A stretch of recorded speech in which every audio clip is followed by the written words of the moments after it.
Dummynation update, sound the alarms, which means I need to switch from previous 10, which was the previous update, you know, before the incident. Betas, none! As you can see, my score is still broken. Previous 11 is available, which is 3.0. I bet 0 people have installed that, because the game should be much better now. But in this video, I'm going to tell you why it's not as good as you think. Oh my god, that installed quickly.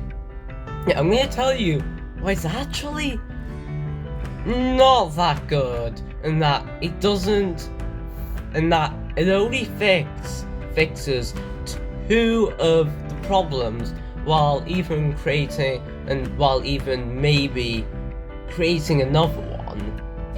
So let's get into it. I'm gonna play as the UK. Oh my god, hurry up! Come on. It's a gaming PC. You can load a strategy game. Let's play as the UK. So, as you can see, it looks basically the same as Dummynation 3.0. Also, context, first video, please go back to my 3.0 review, where I went into details on some of this stuff. First of all, new complaint, the army doesn't actually have this much, and that might be because some of it is taken out for helicopters, combat aircraft, and reservists.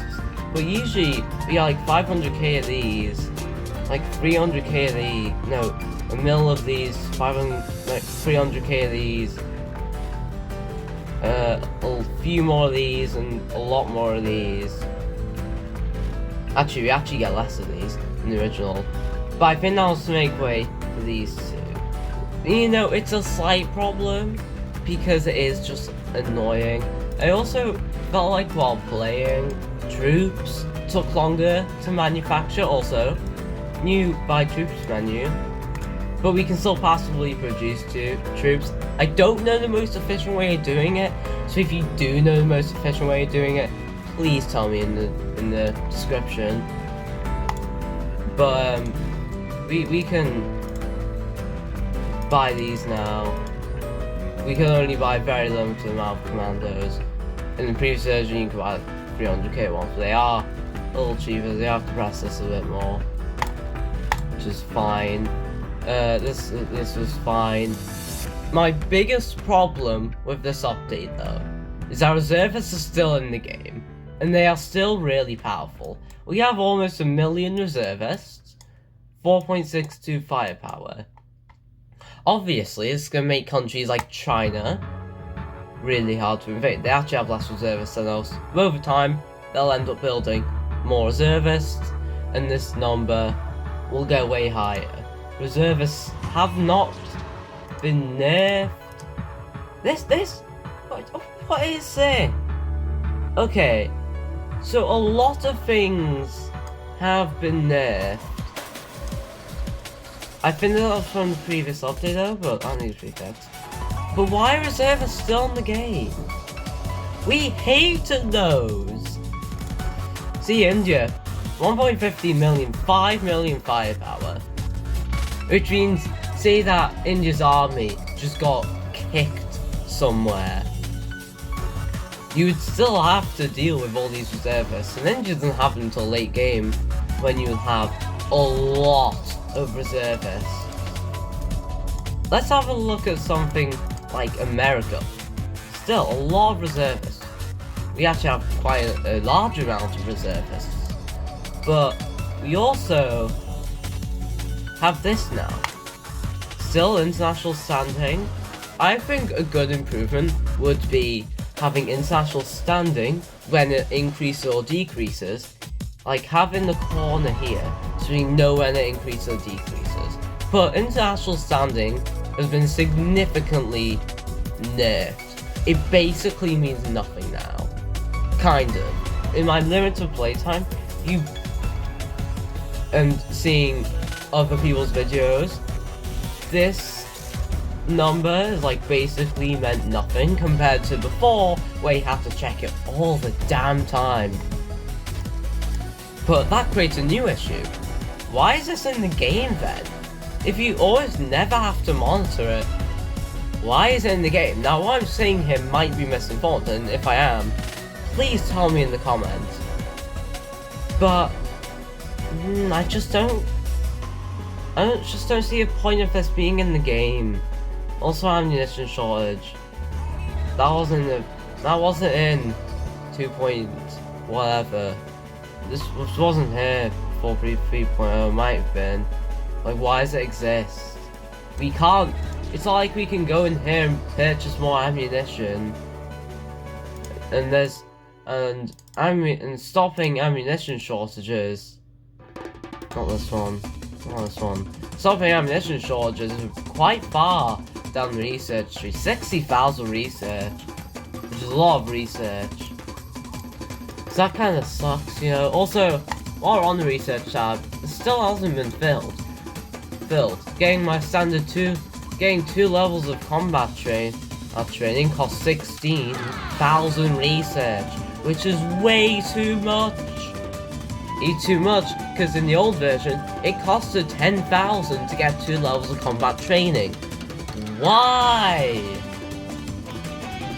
You can put like 32k into this. That's 12,000 more than it was before. Why does research take so much longer to build up now? It just doesn't feel right. Why does it take so long? Why? Why is this number so high? This also applies to other things. Costs more. For this tiny 3%, for this tiny 2.5 benefit, it costs an extra 12,000 research. Come on! Now, I get why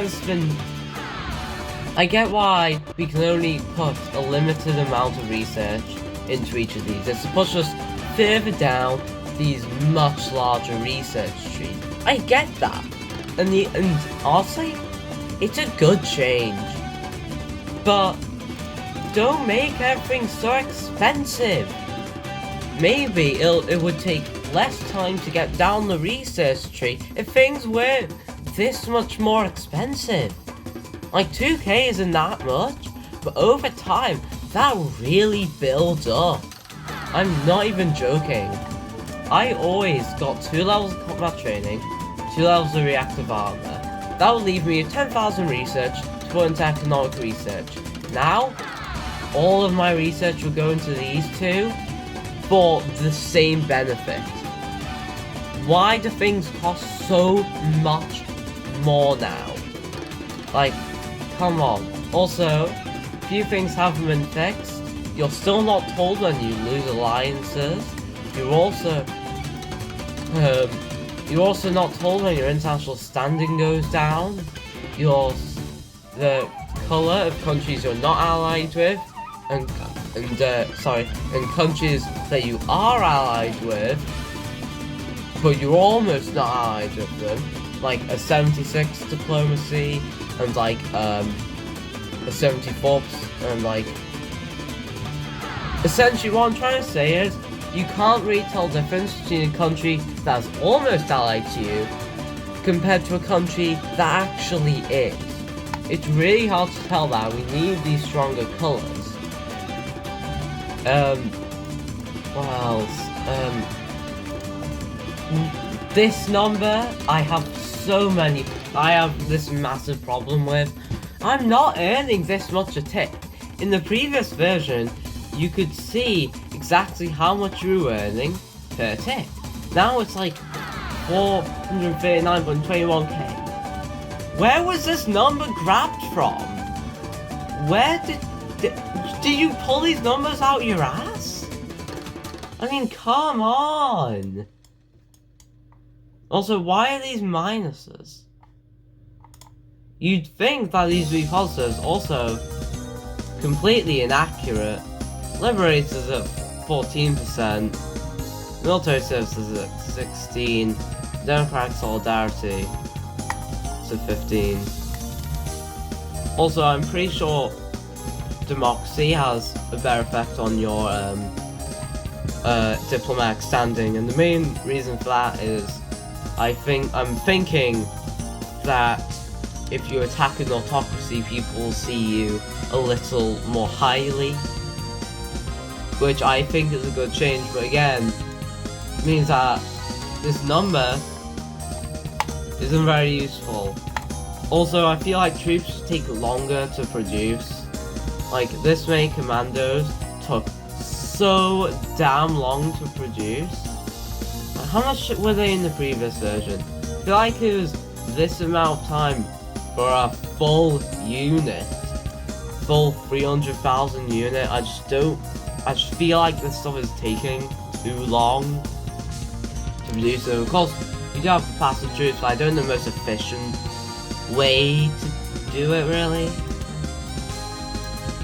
Like, I don't really get the passive troop production still. I don't get what all these numbers mean. But, anyways, that's it for today's video. I do want to say, though, the game is in an objectively better state now.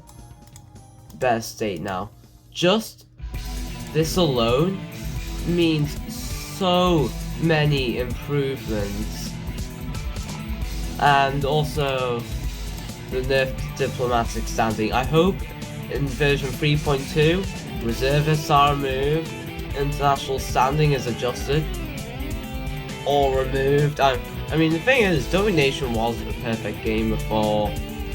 I feel like this attempt to add these new features, and they're all making the game, and they're basically all making the game worse. Just doesn't really help things.